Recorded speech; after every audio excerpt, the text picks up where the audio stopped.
ഭാരതത്തിൽ ഏകദേശം 700 വർഷം വിവിധ സ്ഥലങ്ങളിൽ വിവിധ കാലങ്ങളിൽ ഭരണത്തിലിരുന്ന ഒരു വിഭാഗം എങ്ങനെ പിന്നോക്കമാകുമെന്നൊന്ന് ചിന്തിച്ചു നോക്കിക്കേ. ഏതെങ്കിലും രീതിയിൽ വിദ്യാഭ്യാസത്തിനോ തൊഴിലിനോ സ്വത്ത് സമ്പാദിക്കാനോ മറ്റെന്തെങ്കിലും കാര്യത്തിനോ സാമൂഹികമായിട്ടെങ്കിലും വിലക്ക് അവർക്ക് നിലനിൽക്കുന്നുണ്ടോ? ഹിന്ദു ജാതികൾ ഒരുപാടുണ്ട്.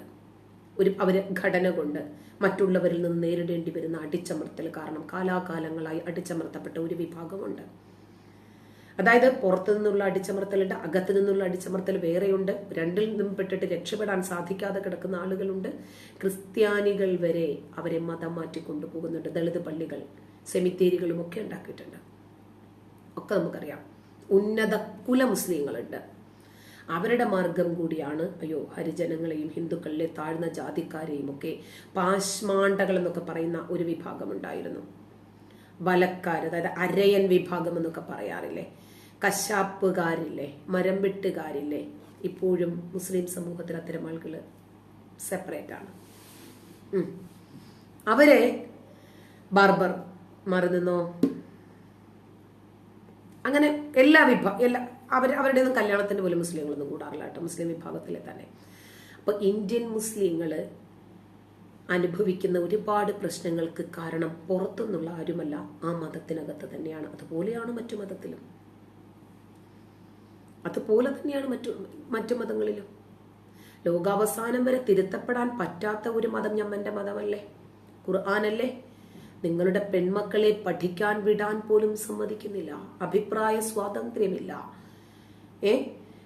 ഒരു മനുഷ്യന് അവരുടേതായിട്ടുള്ള ഇഷ്ടങ്ങൾക്കും അഭിരുചികൾക്കും ഇണങ്ങുന്ന രൂപത്തിൽ ജീവിക്കാൻ സാധിക്കുന്നില്ല.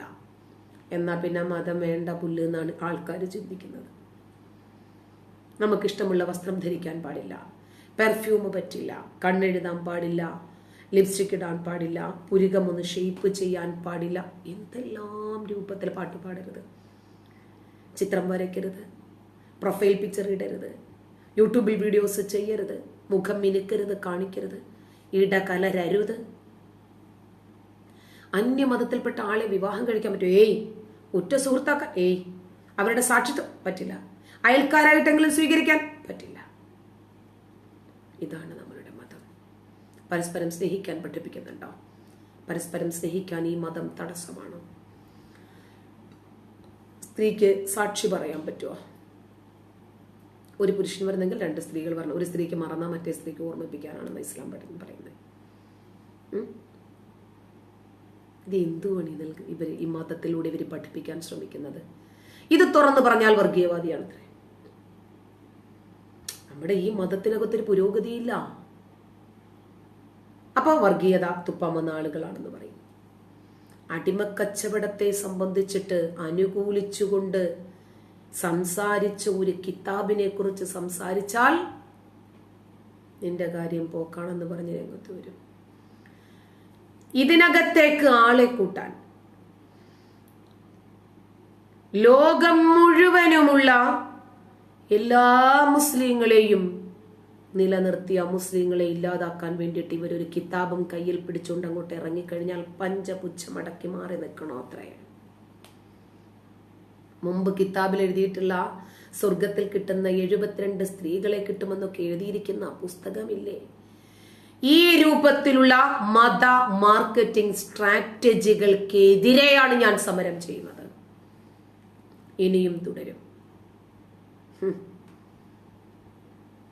ഇവര് വിചാരിച്ചത് അയ്യോ ഞങ്ങളുടെ മതമാണല്ലോ ഈ പറഞ്ഞുകൊണ്ടിരിക്കുന്നത്, ഞങ്ങളുടെ മതത്തെ കുറിച്ചിട്ടാണ്, ഞങ്ങൾക്ക് സഹിക്കാൻ പറ്റുന്നില്ല, അയ്യോ ഞങ്ങളുടെ മതം വീണു പോയേ, ഞങ്ങളുടെ മതമാണേ ഈ തകർന്നുകൊണ്ടിരിക്കുന്നത്, അയ്യോ എങ്ങനെയെങ്കിലും ജാമിദായെ ഒന്ന് തളയ്ക്കോ, ജാമിദായെ ഒന്ന് ഇല്ലാതാക്കി കിട്ടുവോ, അവളെ തകർക്കണേ, ഞങ്ങളുടെ മതത്തെ ഒന്ന് സംരക്ഷിക്കാൻ വേണ്ടി. ആശയപാപ്പരത്വം,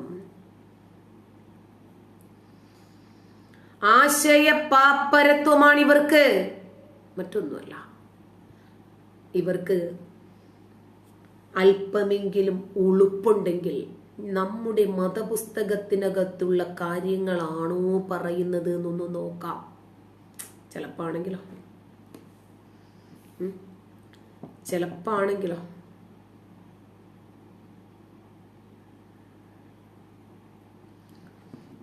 അവരെ വഴി മാറ്റിവിടാനുള്ള ഇടമൊക്കെ കാണിച്ചോട്ടെ.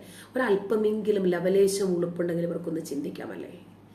കാശ്മീരിലൂടെ രാഹുൽ ഗാന്ധിക്ക് നിർഭയനായി നടക്കാൻ സാധിച്ചത്, അത്തരമൊരു സാഹചര്യം ഉണ്ടാക്കിയെടുത്തത് ഈ മതതീവ്രവാദത്തോട് അങ്ങേയറ്റം എതിർത്ത് തോൽപ്പിച്ച് യുദ്ധം ചെയ്ത് ഈ രാജ്യത്തെ മതേതരത്വം തെളിയിക്കാൻ അഹോരാത്രം പ്രയത്നിച്ച വ്യക്തികളാണ് അമിത്ഷായും നരേന്ദ്രമോദിയും. അല്ലെങ്കിൽ പറ്റുമായിരുന്നോ? രാഹുൽ ഗാന്ധിയുടെ മുതുമുത്തപ്പന്റെ കഴിവുകേട് കാരണം നമ്മൾ അനുഭവിക്കാൻ തുടങ്ങിയതാ.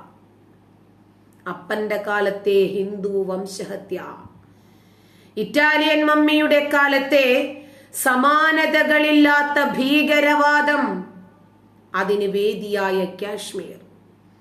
അയാൾക്ക് സ്വതന്ത്രമായി സഞ്ചരിക്കാം, അയാൾക്കിന്ന് നാഷണൽ ഫ്ലാഗ് അവിടെ കുത്താം. ആ രൂപത്തിൽ ആർക്കും നിർഭയമായി സഞ്ചരിക്കത്തക്ക രൂപത്തിൽ മാറ്റിയെടുത്ത നരേന്ദ്രമോദിയോട് നന്ദി പറയണം നമ്മൾ. ഈ ഒരു അളിഞ്ഞ മതം, ഈ ലോകത്തിന് സംഭവിച്ച ക്യാൻസർ എന്ന് പറയുന്ന ഈ മതം ഈ ലോകത്ത് നിന്നും നശിക്കാതെ, ഈ മതം തലയിൽ പേറിയിരിക്കുന്ന തീവ്രവാദികളായ ആ ആൾക്കാരെ കൊണ്ട് തീഹാർ ജയിലുകൾ നിറയാതെ ഈ സമാധാനം ഉണ്ടാകുമെന്ന് നമ്മൾ പ്രതീക്ഷിക്കേണ്ടതില്ല. കാരണം ഒരു മൂലയ്ക്കുന്ന് മതതീവ്രവാദം അവസാനിപ്പിച്ച് ഈ നാടിനെ രക്ഷപ്പെടുത്തി നന്നാക്കി കൊണ്ടുവരും തോറും മറുഭാഗത്ത് നിന്ന് അതിനെ തകർക്കുകയാണ് ചെയ്യുന്നത്. അതിനെ തകർത്തുകൊണ്ടിരിക്കുന്നു. കാരണം ഈ നാട് ഇസ്ലാം മതത്തിന്റെ കീഴിലാക്കുന്നതിന് വേണ്ടി എത്രയായി ഇവർ അഹോരാത്രം പ്രയത്നിക്കുന്നു. ഇവരെന്തെല്ലാം കിണഞ്ഞ് പരിശ്രമിക്കുന്നു. മറ്റു മതങ്ങളൊക്കെ പോക്ക്, ഇസ്ലാം മതം മാത്രം ശരി. അങ്ങനെ നമ്മൾ സമ്മതിച്ചു കൊടുത്താൽ വലിയ പ്രശ്നമൊന്നുമില്ല, അതിനെ എതിർത്താൽ പ്രശ്നമാണ്, വലിയ രൂപത്തിൽ പ്രശ്നമാണ്. അത് അംഗീകരിക്കാൻ പറ്റില്ല. നമ്മൾ ഒരുപാട് വാർത്തകൾ കണ്ടു പോകുന്ന കൂട്ടത്തില് നമ്മൾ ശ്രദ്ധിക്കാതെ പോകുന്ന ചില വാർത്തകൾ കൂടിയുണ്ട്. നമ്മൾ കണ്ടതാണ്. 2-3 ദിവസമായി സോഷ്യൽ മീഡിയയിൽ നിരന്തരം നിൽക്കുന്ന ഒരു വ്യക്തിയാണ് അബ്ദുൽ ഹഫീസ്. തമിഴ്നാട്ടിലാണ്. കാമുകിയെ പെൺസുഹൃത്തുക്കളുടെ സഹായത്തോടുകൂടി കൊന്നു കൊക്കയിൽ തള്ളിയ മിടുക്കനായ മുറിയൻ. മാർച്ച് 1-ാം തീയതി ഏർക്കാടായിരുന്നു സംഭവം അരങ്ങേറുന്നത്. ബുധനാഴ്ചയാണ് പോലീസ് യുവതിയുടെ അഴുകിയ നിലയിലുള്ള മൃതദേഹം കണ്ടെത്തുന്നത്. തുറയൂർ സ്വദേശിയായ ലോകനായിക എന്ന 35-കാരിയാണ് മരിച്ചത്. സേലത്ത് ഒരു കോച്ചിങ് സെന്ററിൽ പഠിപ്പിക്കുമായിരുന്നു ഈ യുവതി. സമീപത്തെ ഒരു ഹോസ്റ്റലിലാണ് ഒരു താമസിച്ചിരുന്നത്.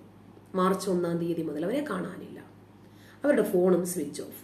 ഹോസ്റ്റൽ അധികൃതരെ പോലീസിൽ പരാതി നൽകി. എന്നും കാണുന്ന ഒരാളെ പെട്ടെന്ന് കാണാനായിട്ട് അവർക്ക് സംശയമായി.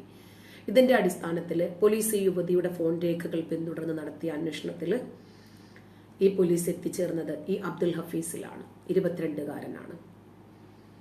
22-കാരനായ അബ്ദുൽ ഹഫീസും 35-കാരിയായ ലോകനായികയും. കാര്യം പിടികിട്ടിട്ടുണ്ടാകുമെന്ന് വിചാരിക്കുന്നു. അപ്പോ ഇയാള് പേരമ്പലൂർ എന്ന ഒരു ജില്ല, അവിടെ നിന്നാണ് ഇയാളെ പിടിക്കുന്നത് പോലീസ്. കാരണം ഇത് കൃത്യം ചെയ്തിട്ട് രക്ഷപ്പെട്ടതാ. ചോദ്യം ചെയ്യലിൽ ഇയാൾ തുടക്കത്തിൽ തന്നെ കുറ്റം സമ്മതിച്ചു. ആ രൂപത്തിലായിരിക്കും ചോദ്യം ചെയ്യൽ. ലോകനായികയെ ഏർക്കാടേക്ക് വിളിച്ചു വരുത്തിയതാണ്, പെൺസുഹൃത്തുക്കളുടെ സഹായത്തോടു കൂടിയാണ് കൊലപ്പെടുത്തിയത് എന്നൊക്കെ വെളിപ്പെടുത്തി. 2 പെണ്ണുങ്ങളാണ് കൂട്ടുനിന്നത്. നാളെ മറ്റവളെ കൊല്ലാൻ ഇവളെയും കൂട്ടുവെക്കും. അത് ചിന്തിക്കാൻ കഴിയണം. ഇന്ന് നമ്മുടെ മിത്രമായി നിൽക്കുന്ന ആള് നാളെ ശത്രുവാണെങ്കിൽ വേറെ ഒരു മിത്രം വരുമ്പോൾ ചിന്തിക്കണം, നാളെ എൻ്റെ സ്ഥാനവും അത് തന്നെയായിരിക്കുമെന്ന്. അങ്ങനെ ചിന്തിച്ച് പ്രവർത്തിച്ചാൽ വലിയ ബുദ്ധിമുട്ടൊന്നും വരില്ല. താബിയ സുൽത്താന എന്ന 22-കാരിയും മോനിഷ എന്ന 21-കാരിയുമാണ് അറസ്റ്റിലായ മറ്റ് സഹായികള്. എഞ്ചിനീയറിംഗ് വിദ്യാർത്ഥിയായ അബ്ദുൽ ഹഫീസ് സോഷ്യൽ മീഡിയയിലൂടെയാണ്, ഇൻസ്റ്റഗ്രാമിലൂടെയാണ് 2 വർഷം മുമ്പ് ലോകനായികയെ പരിചയപ്പെടുന്നത്. പിന്നീട് പ്രണയത്തിലായി. ഈ സമയം തന്നെ താബിയ സുൽത്താനയുമായിട്ടും പ്രണയത്തിലായി. ഈ ബന്ധം അറിഞ്ഞ ലോകനായിക ഇവരെ ചോദ്യം ചെയ്തതോടുകൂടിയാണ് അവരെ ഇല്ലാതാക്കാൻ വേണ്ടിയിട്ട് തീരുമാനിക്കുന്നത്. വില്ലുപുരം മെഡിക്കൽ കോളേജിലെ നഴ്സിംഗ് വിദ്യാർത്ഥിയായ മോനിഷയാണ് ലോകനായികയ്ക്ക് വിഷം കുത്തിവെക്കുന്നത്. എല്ലാ മാതാപിതാക്കളും മക്കളെ പഠിപ്പിക്കണം, രക്ഷപ്പെടുത്തണം. അവര് ഏത് മേഖലയിലാണോ അവരെ പഠിപ്പിക്കുന്നത് ആ മേഖലയിൽ നല്ല രൂപത്തിൽ എൻ്റെ കുഞ്ഞ് തിളങ്ങണം എന്നാഗ്രഹിച്ച് തന്നെയാണ് ഓരോ ഇൻസ്റ്റിറ്റ്യൂഷനിലും കൊണ്ടു ചെന്നാക്കുന്നത്. പക്ഷേ ഇതുപോലെയുള്ള ചില പെൺചിലന്തികൾ അവിടെ വലവിരിച്ച് കാത്തിരിപ്പുണ്ട്. ഇതാണ് നമ്മുടെ നാട്ടിൽ നടക്കുന്നത്.